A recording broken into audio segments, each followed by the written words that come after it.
Hey guys, welcome back to the channel. If you're new here, I'm Sebastian, a medical student from Australia.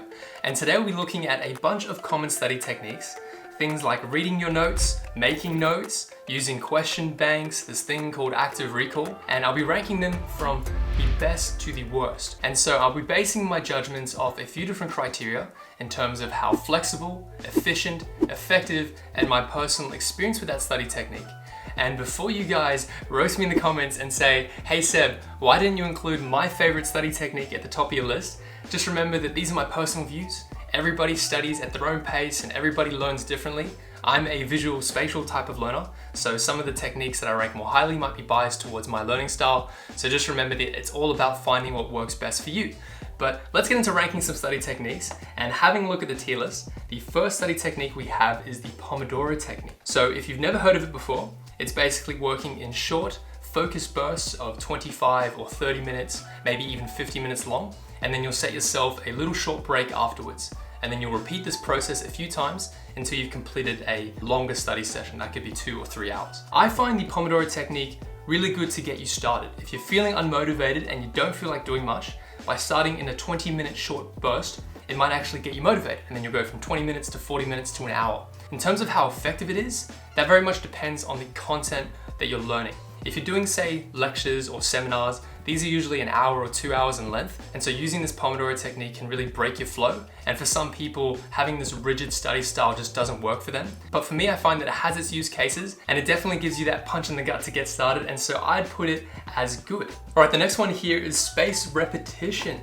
So, I don't even have to tell you guys, you've probably already heard about this before, but we all know that spaced repetition is going at the top. If you are not using spaced repetition in your own study, I'd suggest trying to employ it. Because when it comes to learning, it's so easy to forget things. If you don't review it in a week, you'll forget it. If you don't review it the next day, you might even forget half of it. And so naturally, our bodies will be accustomed to forgetting things over time, and by constantly reviewing them, we'll be able to stick it in a neuron, as my professor would say, and we'll be able to remember it in the long term. And if you're not already convinced, a bunch of my professors in medicine have said that spaced repetition is the go-to when it comes to remembering concepts, especially in medical school. And they told me that if you want to learn something for life, then you have to review it 7 times before it sticks completely. All right, next we have Anki. Anki. So, everybody asks me questions about what decks you use, how you use it, should I be getting into Anki? And I think it is very useful because it employs spaced repetition naturally into its system. The problem with Anki, I think, is that sometimes it might be hard to learn concepts from it.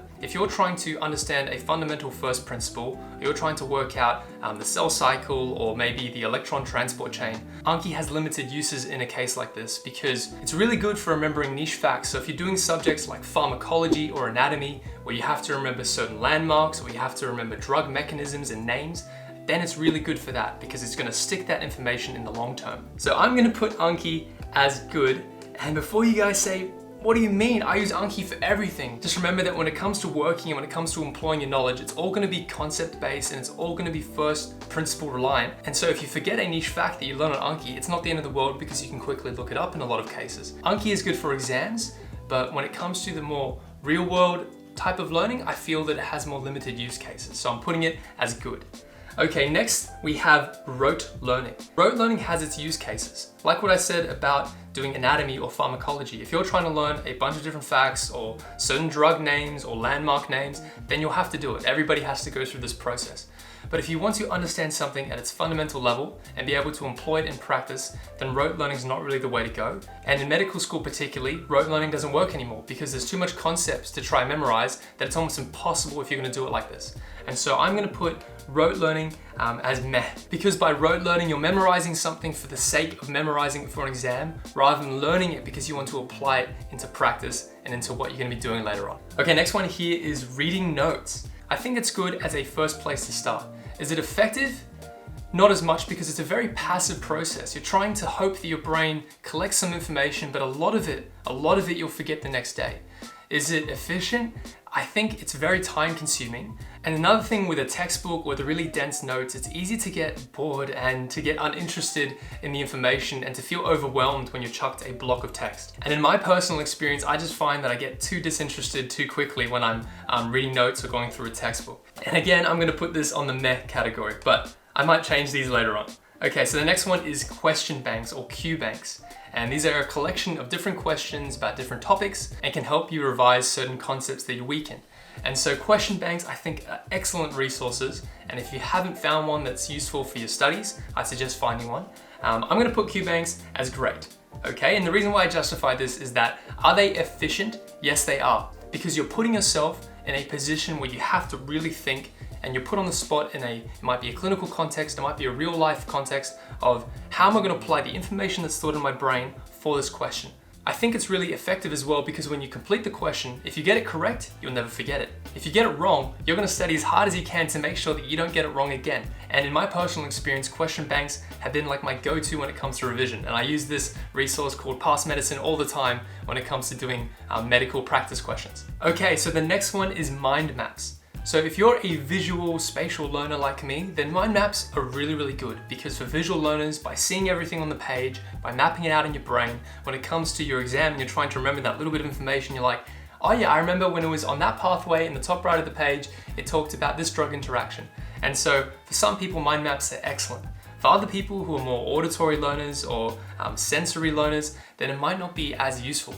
And so mind maps are a bit of a hit and miss because they can be very time consuming and they can be difficult, and you get very invested in a mind map that you spend too much time making it look pretty, so it can be a very inefficient use of your time. In terms of the effectiveness, I feel that if you can do it properly, you will learn a lot of information, but it's just finding that balance between spending the time on making a good mind map versus doing some practice questions or doing a past paper, which we'll come to shortly. Mind maps I'm going to put as good. And another thing to note is that mind maps are good for identifying the bigger picture or the bigger concept. All right, so next one is active recall.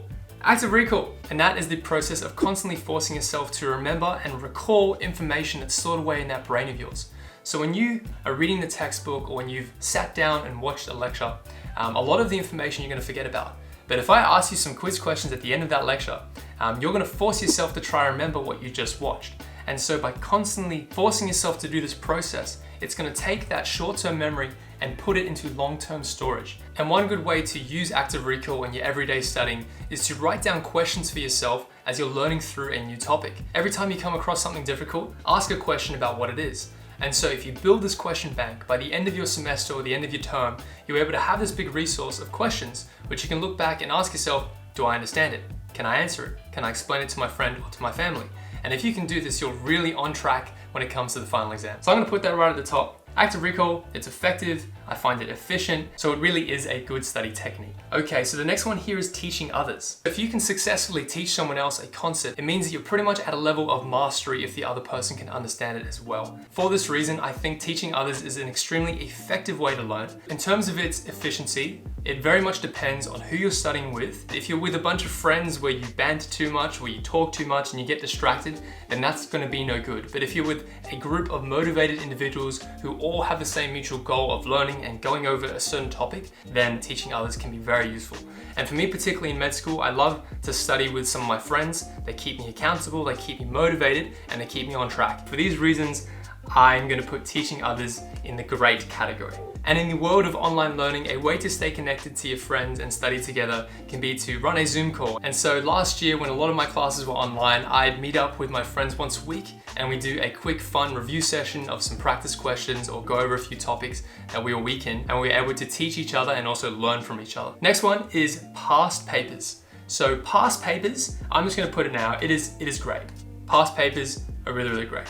And if you have access to them, then definitely use them. In a lot of my medical school exams, they only give us a limited amount of past paper questions or past papers in general. And so if you have access to them, treat them as a treasured resource because that's going to be the exact type of questions or the structure that you'll be given on the exam day. Doing past papers also uses active recall. The only thing about past papers to note is that it's very dependent on the curriculum, and sometimes the paper that you're doing might only cover a limited amount of concepts or theory, which might not always translate into practice later on. And so you just have to be mindful that it depends upon your school, your university, or the subject that you're learning. So the next one is studying with music. And for me personally, I love studying with music. I will always have a lo-fi playlist in the background when I'm doing any sort of revision, when I'm sitting at my desk. And so I'm gonna put this as good. And as long as it doesn't have vocals, I find that it can really make the whole process a little bit more enjoyable and a little bit more comfortable. But there have been studies that have shown that if you're listening to music with lyrics, then the lyrics can sometimes get in your head because you're gonna be thinking about them mentally, and it can distract you from the actual concepts that you're learning. So without lyrics, studying with music is really good, but with lyrics, I try not to do that because it can be quite distracting. So we're gonna put it as good, on the good tier. All right, so next one is rewatching lectures. So when I was an undergraduate, I used to rewatch my lectures all the time. All I would do is go to my lectures, rewatch them, and that was pretty much the extent of my learning. I wouldn't really branch outside of the lectures. I wouldn't try to read a textbook. I wouldn't try to look at another video. I'd solely rely on lectures as the source of my learning. And now I've learned that lectures are not there to give you a comprehensive overview of everything you need to know. Instead, lectures are there to give you an introduction or to elaborate on an idea. And so in many cases, the lecturer might overlook certain information or ask you to review something in more detail in your own time because you can't cover everything in an hour. And it's impossible for the lecturer to answer every one of your questions when you're doing it. And so attending the lecture for the first time is good because you want to really take in all the information that you're being taught. In terms of rewatching them, I prefer not to do that anymore because there's plenty of other resources that are online that are a more efficient use of your time. Rewatching lectures is like rewatching another hour. That's a very inefficient way to use your time. And it's not really effective because again, it's a passive process of just listening and hoping that everything sticks.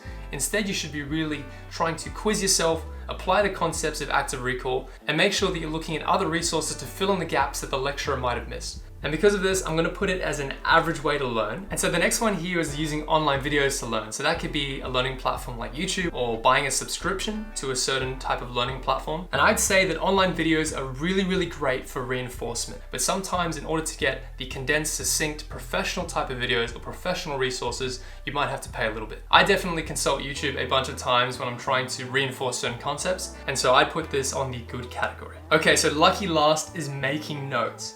And making notes is arguably the most common way people study. And I personally did it a lot back in high school, back in undergraduate. And while it can be really helpful to have this good resource at the end of your semester, which you can look back on, making notes can be quite time consuming, especially if you get held up on things like the formatting or making them look pretty. And I'm not putting down people who make really pretty, well-formatted notes. Kudos to them. And there's a bunch of different study YouTubers online that make beautiful, really amazing notes. And I'm super impressed by that. But in a medical school context where you don't have a lot of time to learn a lot of information, writing notes just takes too long. My very first block, Foundations, I wrote notes on every single lecture and seminar that we got given, and I spent so much time making this beautiful 100+ page booklet that I could look back on, but I never did. And I ran out of time, and we had a week before the exam, and I was only just maybe having a glance at a few of my notes then. When it comes to the world of medicine, there's just too much information, and if I was to try to write notes on every single topic that I come across, I wouldn't have any time for anything else.